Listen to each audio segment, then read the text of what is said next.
রাখবেন।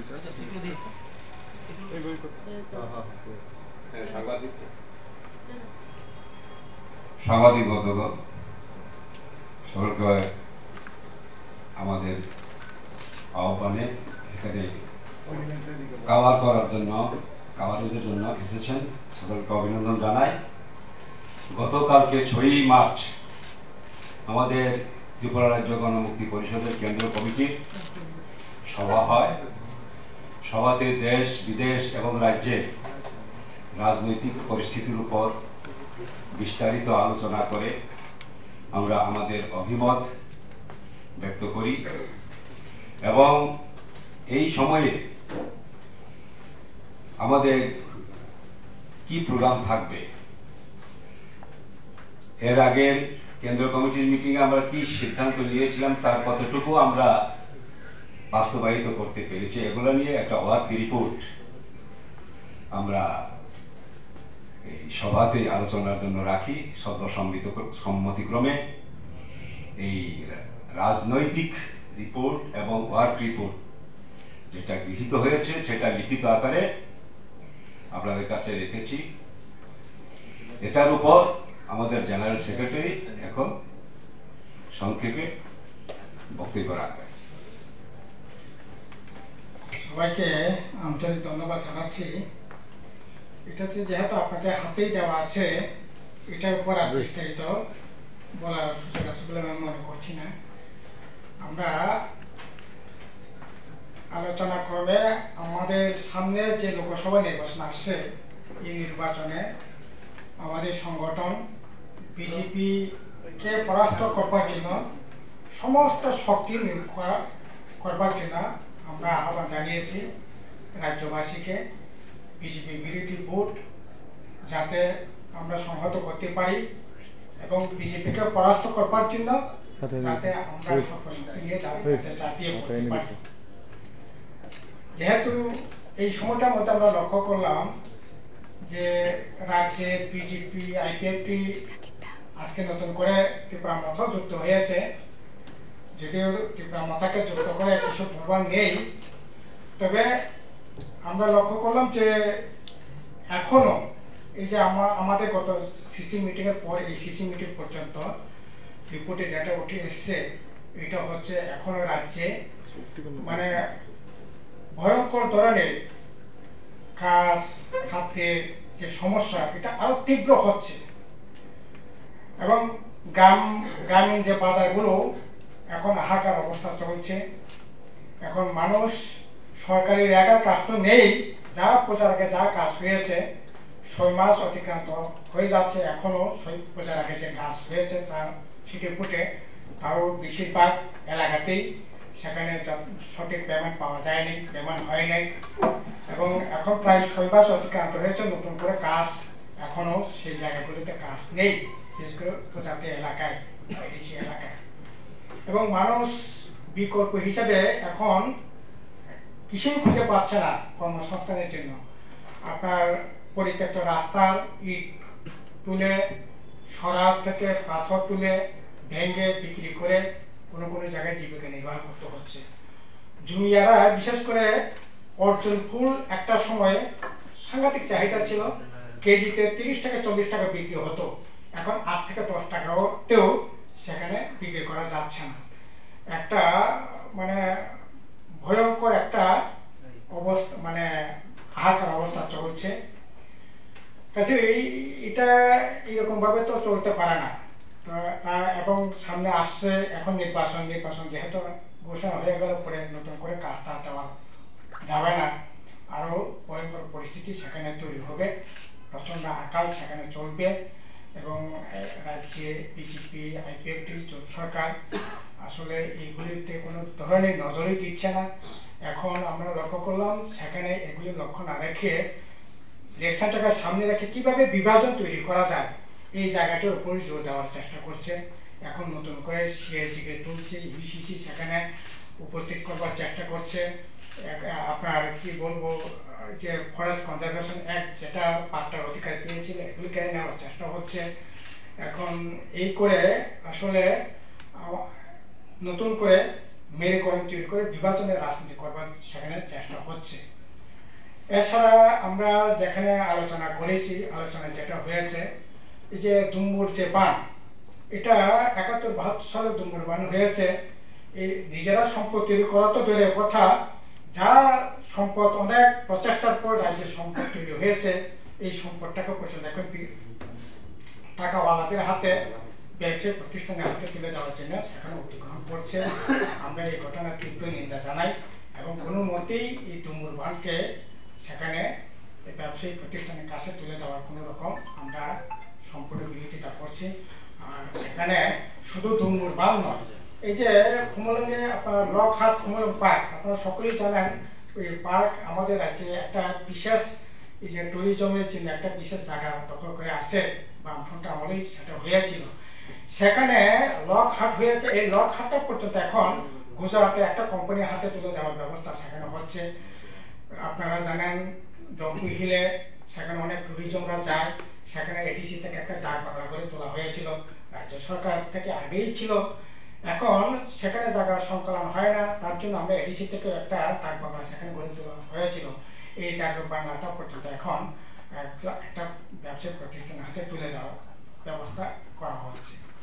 এই করে আসলে এডিসি প্রশাসনও সেখানে যেরকম রাজ্যে যেরকম ভাবে দেউলিপনা ভাবে চলছে, একইভাবে এডিসি প্রশাসনও একইভাবে দেউলিপনা ভাবে চলছে। কাজেই এরকম অবস্থার মধ্যে নতুন করে এখন মানুষকে বিভ্রান্তি তৈরি করবার জন্যই এই যে আপনারা দেখছেন যে অন্বেষণ ধর্মঘটের নামে নাটক সেখানে কিভাবে সংগঠিত করবার চেষ্টা হয়েছে, আপনার এগ্রিমেন্টের নামে মানুষকে সেখানে আবার বিভ্রান্তি করে সেখানে আবার তাদের যে 2017-18-তে যে নাটক মঞ্চস্থ হয়েছিল, একই নাটক সেখানে মঞ্চস্থ করবার চেষ্টা হয়েছে। এবং এই করে আসলে মানুষের যে মূল যে সমস্যা, এই মূল সমস্যা থেকে দৃষ্টি ঘুরিয়ে দেওয়ার জন্যই এগুলি করবার চেষ্টা হচ্ছে। এগুলিতে মানুষের সমস্যা, প্রজাতিদের সমস্যা সমাধানের জন্য কোনো ধরনের সেখানে এগুলিকে মীমাংসা হবে না। আমরা মনে করি ভোটের জন্য, রাজনীতির জন্য এগুলি করবার চেষ্টা হচ্ছে। কাজেই এখন তো আজকে তো আরো খোলামেলা ভাবে আমরা দেখছি, আগে ঘুমটা পরে নাচবার চেষ্টা হয়েছিল, আজকে ঘুমটা খুলে সেখানে নাচবার চেষ্টা করছে। তার জন্য আজকে মন্ত্রিসভাতেও যোগদান করেছে। এটা নতুন কোনো ঘটনা নয়। এই আমরা শুরুতেই বলছিলাম যে 2023 নির্বাচন থেকে উপনির্বাচন, স্পিকার নির্বাচন সবটাতেই সেখানে বিজেপিকে কিভাবে সেখানে আড়াল করা যায়, রক্ষা করা যায়, এই প্রচেষ্টাই ছিল। এখন আজকে এটা আরো জনগণের কাছে খোলামেলা তার যে সব এটা উন্মোচিত হচ্ছে। এই হচ্ছে ঘটনা। বাকি বিষয়গুলো তো আপনাদের লিখিত আকারে দেওয়া হয়েছে, এগুলো আপনারা একটু দেখে নেবেন এবং বাকি পয়েন্টগুলো আমাদের প্রেসিডেন্ট বলবেন আর কি। এই হলো আমার তরফ থেকে সংক্ষিপ্ত।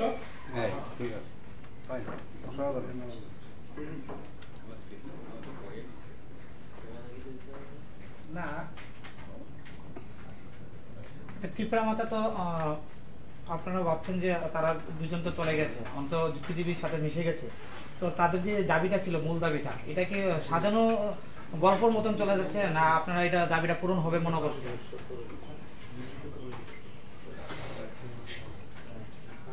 বিজেপি যতক্ষণ ক্ষমতায় থাকবে কেন্দ্রে এবং রাজ্যে,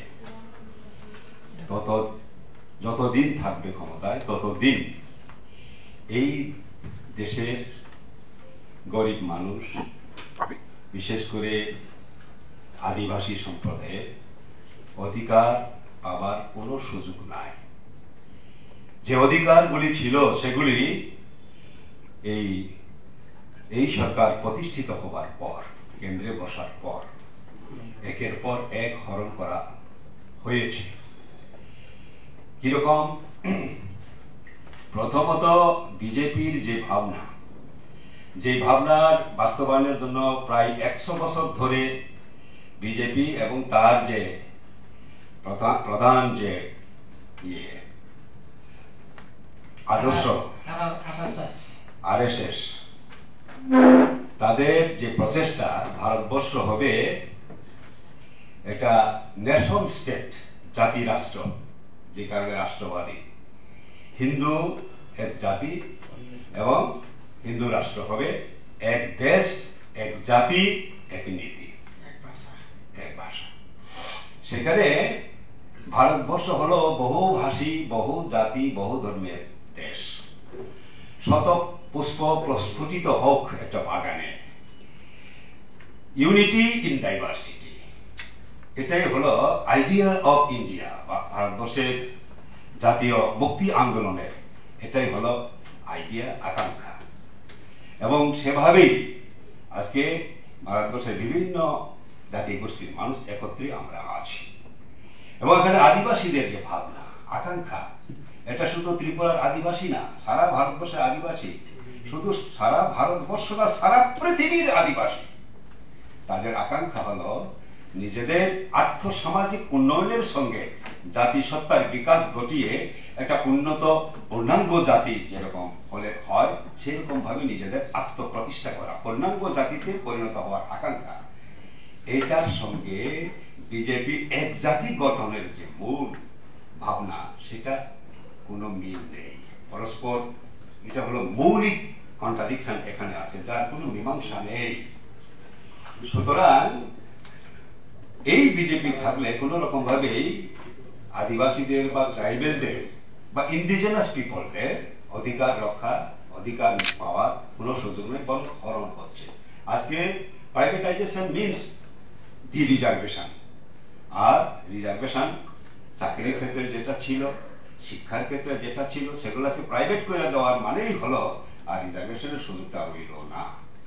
তার সঙ্গে ফরেস্ট রাইট অ্যাক্ট, সেগুলা আজকে সংশোধন করে, যেটা ইউপিএ সরকারের সময় হয়েছিল, ট্রাইবেলদের বনাঞ্চলে অধিকার পাওয়ার, ফরেস্ট পাট্টা পাওয়ার, সেটাকে বাতিল করে দেওয়া হলো, শিথিল করে দেওয়া হলো। এবং সিক্স শিডিউল, আজকে সিক্স শিডিউল ভারতবর্ষের আদিবাসীদের রক্ষার জন্য এটা খুবই কার্যকরী ব্যবস্থা। সেই কারণে অরুণাচল প্রদেশ, আপনারা নিশ্চয়ই জানেন, অরুণাচল প্রদেশ আজকে বিজেপি সরকার, সেখানে সরকারি পার্টি এবং বিরোধী দল সবাই মিলে বিধানসভায় এবং মন্ত্রিসভায় সিদ্ধান্ত গ্রহণ করে প্রস্তাব পাঠিয়েছে কেন্দ্র সরকারের কাছে, অরুণাচল প্রদেশেও যাতে সিক্স শিডিউল চালু করা হয়। এই কাশ্মীরে লাদাখকে যখন আলাদা করা হলো, তখন বিজেপি, ওইখানকার বিজেপি এবং সব দলমত নির্বিশেষে সবাই একত্রিত হয়ে ওইখানেও দাবি উঠেছে লাদাখে যেন সিক্স শিডিউল চালু করা হয় ত্রিপুরার মতো। কিন্তু বিজেপি বা কেন্দ্রীয় সরকার কর্ণপাত করে। এমনকি আজকে যেটা আমাদের লক্ষ্য রাখার, এখানে আমাদের রাজ্যে আমরা যত জানি 14 লক্ষের মতন ট্রাইবেল বা আদিবাসী জনসংখ্যা। আমাদের প্রধানমন্ত্রী, মাননীয় প্রধানমন্ত্রীজি এবং স্বরাষ্ট্রমন্ত্রীজির যে রাজ্য গুজরাট, সেখানে কিন্তু 1 কোটি প্রায় 100 লক্ষ ট্রাইবেল আছে। সেই ট্রাইবেলদের জন্য এখনো এডিসিও হয় নাই। এটা কেন হচ্ছে? বিজেপির ভাবনা হলো ট্রাইবেলদের অস্তিত্ব বিলুপ্ত করে দিয়ে তাদেরকে অ্যাসিমিলেট করতে হবে, হিন্দু বানাতে হবে, হিন্দি শিখাতে হবে, হিন্দি, হিন্দু, হিন্দুস্তান। এই জায়গায় আমরা নিজেদের অস্তিত্ব রক্ষা করতে চাই, আর বিজেপি এই ছোট ছোট জাতি গোষ্ঠীর অস্তিত্বকে বিলুপ্ত করে দিয়ে অ্যাসিমিলেট করা, যাকে বলে হজম করে ফেলা, সেটা করতে চাইছে। ফলে বিজেপির ভাবনা এবং আদিবাসীদের ভাবনার মধ্যে সংঘাত, মৌলিক সংঘাত রয়েছে, সেটা কোনো মীমাংসা নাই। যতদিন বিজেপি থাকবে ততদিন এটা ট্রাইবেলদের স্বার্থ রক্ষা হবে না, যতদিন ট্রাইবেল স্বার্থ রক্ষা হবে বিজেপির যে ভাবনা, এটা ভারতবর্ষে কার্যকরী করা হবে না, সম্ভব হবে না। এইরকম একটা অবস্থায় কোন রকম ভাবে ট্রাইবেল স্বার্থ রক্ষা করতে পারে না। সেই কারণে আজকে ত্রিপুরা রাজ্যেও আমরা লক্ষ্য করছি, এই এডিসি যেটা 40 বছর আগে বামফ্রন্ট সরকার থাকার সময়ে চালু হয়েছে সিক্স শিডিউল, তার যে অটোনমি, স্বশাসনের যে ক্ষমতা, সেগুলো হরণ করা হচ্ছে। 6 শিডিউল আইনে পরিষ্কার বলা আছে ট্রাইবেলদের কাস্টমারি ল করার অধিকার আছে 6 শিডিউলে, এবং সেটা করেছে বামফ্রন্ট সরকারের সময় জমা দেওয়া কাস্টমারি ল। আর আজকে রিয়াং হোক, ত্রিপুরা হোক, অনেক গোষ্ঠী আছে ট্রাইবেলদের, তাদের নিজস্ব কাস্টমারি ল গুলা রাজ্য সরকারের কাছে পেন্ডিং পড়ে আছে, স্বীকৃতি পায় নাই। এটা এডিসির যে অটোনমি, স্বশাসনের ক্ষমতা, তাকে হরণ করা ছাড়া অন্য কিছু হতে পারে না। এডিসিতে ভিলেজ কমিটি নির্বাচন হচ্ছে না, পঞ্চায়েত নির্বাচন হয়েছে আমরা দেখেছি রাজ্যে, কিন্তু ভিলেজ কমিটি নির্বাচন হচ্ছে না। তার মানে কি, এই এডিসি এলাকা সাধারণ মানুষের নিজের গ্রামের প্রধান মেম্বার নির্বাচনের ক্ষমতা পর্যন্ত আজকে হরণ করা হয়েছে, তাদের সে অটোনমি নেই এখন। এটা তো হওয়া উচিত না। আমি যেটা বলছিলাম, ট্রাইবেলদের স্বার্থ যেটা ছিল, যে অধিকারটা ট্রাইবেলরা পেত এর আগে, সেই অধিকারটা এখন পাচ্ছে না। বামফ্রন্ট সরকার যতদিন ছিল এই রাজ্যে, এডিসি এলাকায় ল্যান্ড অ্যালটমেন্ট কমিটি ছিল, এডিসির নিজস্ব ল্যান্ড অ্যালটমেন্ট কমিটি। সরকারও যদি সরকারি জনগণের কল্যাণে একটা হাসপাতাল, একটা স্কুলও যদি প্রতিষ্ঠা করতে চায় এডিসি এলাকায়, তার জন্য ওই ল্যান্ড অ্যালটমেন্ট কমিটির পারমিশন নিতে হয়। খমরুমের পারমিশন ছাড়া কখনো গভর্নমেন্ট এডিসি এলাকায় ল্যান্ড জনগণের কল্যাণেও স্বার্থ ব্যবহার করে নাই। কিন্তু এই সরকার আসার পর সেই ল্যান্ড অ্যালটমেন্ট কমিটিগুলিকে বাতিল করে দেওয়া হয়েছে, অটোনমি অপহৃত হল এখানে। আর কি আর্থিকভাবে বঞ্চনা করা হচ্ছে। অর্থই যদি না থাকে, ডেভেলপমেন্ট কি করে করবে? সেখানে আজকে আমরা দেখতে পাচ্ছি এডিসি তার কর্মচারীদের সঠিক সময়ে সঠিকভাবে বেতন দিতে পারছে না। সেখানে রিটায়ারমেন্ট চলে গেছে অনেক কর্মচারী, রিটায়ারমেন্ট যারা গেছে তারা পেনশন পাচ্ছে না, পেনশন দিতে পারছে না। এটা অন্যায়, এ ধরনের হওয়া কোন রকম ভাবে উচিত না। আর তার সঙ্গে এই তীব্রামথা যে এডিসি পরিচালনার দায়িত্ব আছে, তারাও একই রকম ভাবে এমনিতেই বিজেপি বঞ্চনা করতে আর্থিক ফান্ড সংকুচন করে, সেখানে যা কিছু পাওয়া যায় তার মধ্যেও দুর্নীতি চলছে সারা রাজ্যের মতোই এডিসি এলাকায়, এবং অপচয়। শুধু যেখানে কাজেই নাই, সেখানে এই জোনাল, সাব জোনাল ইত্যাদিতে অসংখ্য চেয়ারম্যান, ভাইস চেয়ারম্যান নিয়োগ করে তাদেরকে ভাতা দেওয়া হচ্ছে, যেটা আগে ছিল।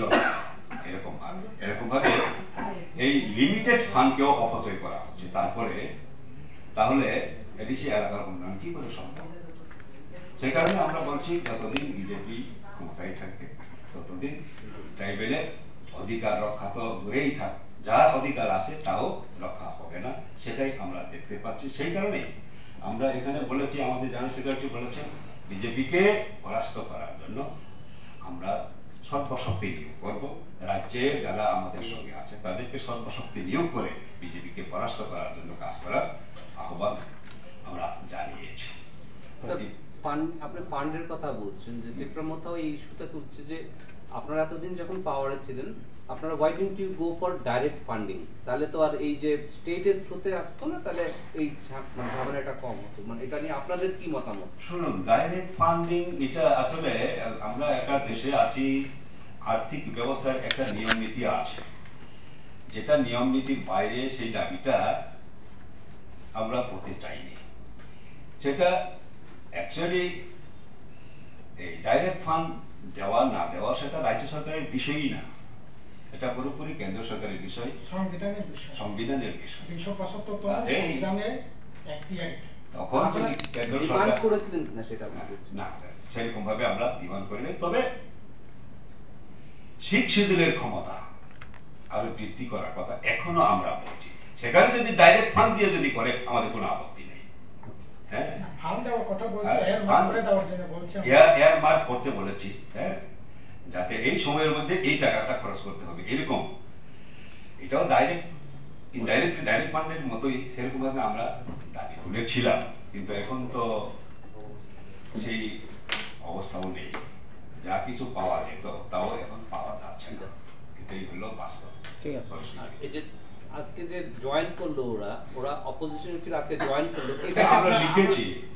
আপনি কিভাবে দেখছেন? আমরা লিখেছি যে এটা তো গোপনে তারা একটু লুকিয়ে করার চেষ্টা করছিল, মানুষকে কনফিউজ করছিল। আসলে ত্রিপুরা মাথার জন্ম হলো যখন সিএবির বিরুদ্ধে আন্দোলন হয়, জিরানিয়াতে গোলাগুলি হয়, তখন এই পয়লা জাতি পার্টি বলে বিজেপির সিএএ আন্দোলন মানে সিএএ আইন করার বিরুদ্ধে, বিজেপির বিরুদ্ধে লড়াই করার জন্য এই ত্রিপুরা মাথা উৎপত্তি হয়েছিল।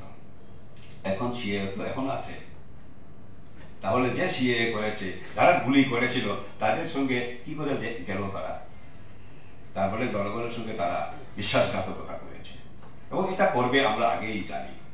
হ্যাঁ, কারণ জনগণ বিজেপি বিরোধী, ঠিক তাদের জনগণ, কিন্তু নেতারা তো বিজেপি মুখী। তখনই আমরা বলেছি মানুষের ক্রোধকে ডাইভার্ট করে যাতে এখানকার গণতান্ত্রিক আন্দোলন শক্তিশালী না হতে পারে, সেই কারণে এটা জন্ম দেওয়া হয়েছিল। এবং আমরা যা বলেছিলাম তাই হয়েছে। এই যে জনগণের সামনে যে কথা তারা বলেছিলেন, গ্রেটার ত্রিপুরাল্যান্ড, তাদের চুক্তিতে এটা এই শব্দটাও নেই, কনস্টিটিউশনাল সলিউশন নেই, কবে নাগাদ হবে তাও নেই। এটা বলার চেষ্টা হয়েছে ল্যাঙ্গুয়েজ, ল্যান্ড রাইট, এগুলো নিয়ে। এগুলো তো আগেই আছে, এবিসিতে সব রাইট আছে, কিন্তু বাট আমরা আমাদের প্র্যাকটিক্যাল অভিজ্ঞতা থেকে বলছি ওই যেটা এবিসিতে আছে এটা সাফিসিয়েন্ট না, আর একটু দেওয়া দরকার, সেটা বলছি। কিন্তু কিছুই নেই এখানে, সাইন হয়েছে সেখানে কিছুই আমাদের, সেই কারণে আমরা বলছি এটাকে অবহিত করেছি। ত্রিপুরা যে বিভ্রান্ত করেছিল এতদিন, যেটা একসময় টিউজেস করেছিল, যখন তারা জোট সরকার গঠন করলো তখন টিউজেস হারিয়ে যায়। আইপিএফটি ত্রিপুরাল্যান্ডের নামে আন্দোলন করে যখন বিজেপির সঙ্গে সরকার গঠন করলো, দেখা গেছে শেষ পর্যন্ত আইপিএফ এর অস্তিত্বই প্রায় বিলীন হয়ে গেছে। এখন তারা সরকারের কাছে এটাও শেষ হয়ে যাওয়ার সিদ্ধান্ত নিয়েছে তারা, এবং সেই কারণে আমরা বলেছি এটা ত্রিপুরা নাটকের জবনিকা পাঠ, এই ইয়েটা চুক্তিটা বা গভর্নমেন্টে অংশগ্রহণ করা, এটা সবটাই ছিল সাজানো নাটক।